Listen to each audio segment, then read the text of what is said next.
Ketakutan terbesar dalam kehidupan kita ini adalah ketakutan kita pada rasa takut itu sendiri. Dan satu-satunya cara yang paling ampuh untuk mengatasi rasa takut adalah dengan cara melakukan apa yang kita takutkan.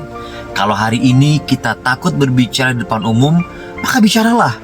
Saya sedang baca bukunya Mike Bayer, Diri Terbaik atau Best Self, Cara Efektif Memaksimalkan Potensi Diri.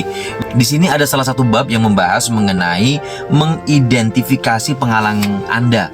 Penghalang yang disebut di sini apa? Salah satunya adalah rasa takut.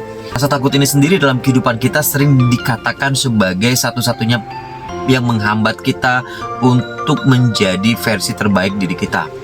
Dan bahkan teman-teman, kalau saya kemudian melihat beberapa poin-poin yang dibagikan di buku ini, saya mendapatkan sebuah insight pagi ini bahwa ketika kita takut terhadap satu hal, termasuk ketika kita takut berbicara di depan umum, maka pertama yang kita lakukan adalah kita mengidentifikasi ketakutan kita itu. Jenisnya jenis apa? Kita takut apa? Setelah saya merefleksikan diri, terkadang seringkali klien-klien yang saya hadapi, mereka takut pertama ditolak, takut gagal, takut salah, takut tidak sempurna, takut dengan omongan orang lain. Nah, coba Anda identifikasi salah satu ketakutan Anda itu. Setelah Anda berhasil mengidentifikasi ketakutan itu, baru kemudian Anda pelajari polanya. Kapan paling sering muncul ketakutan itu? Apakah ketakutan itu muncul ketika Anda menemui orang-orang baru atau di lingkungan baru, atau ketakutan itu setiap saat? Yang mana yang lebih dominan di antara ketakutan-ketakutan yang ada?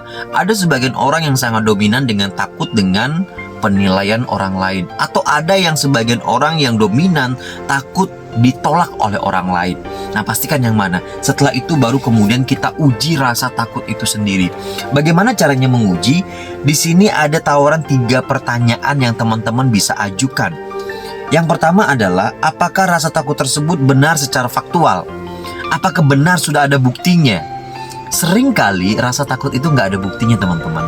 Makanya sering disingkat fear itu adalah false evidence appearing real.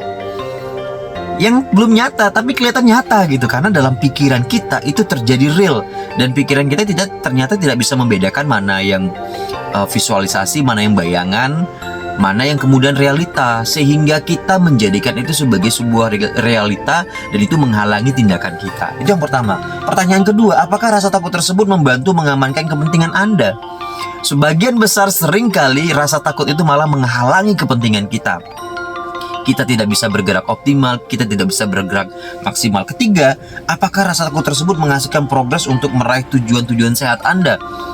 Ya, ini juga ketika saya balik bertanya kepada diri saya sendiri, oh iya, rasa takut ini tidak menguntungkan, malah merugikan. Ketika saya memiliki ini, pertanyaan-pertanyaan ini menjadi sebuah refleksi buat saya, dan seringkali saya bagian juga ini kepada klien-klien privat saya, klien-klien di kelas-kelas training public speaking ya.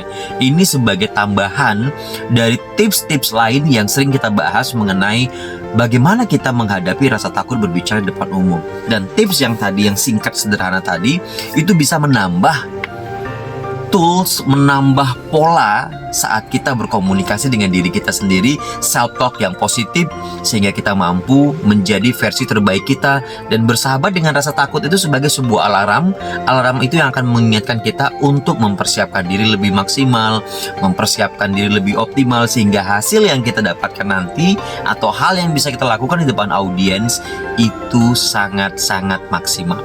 Selamat mencoba. Sweet Powering Confidence. I'm ready. Sampai jumpa.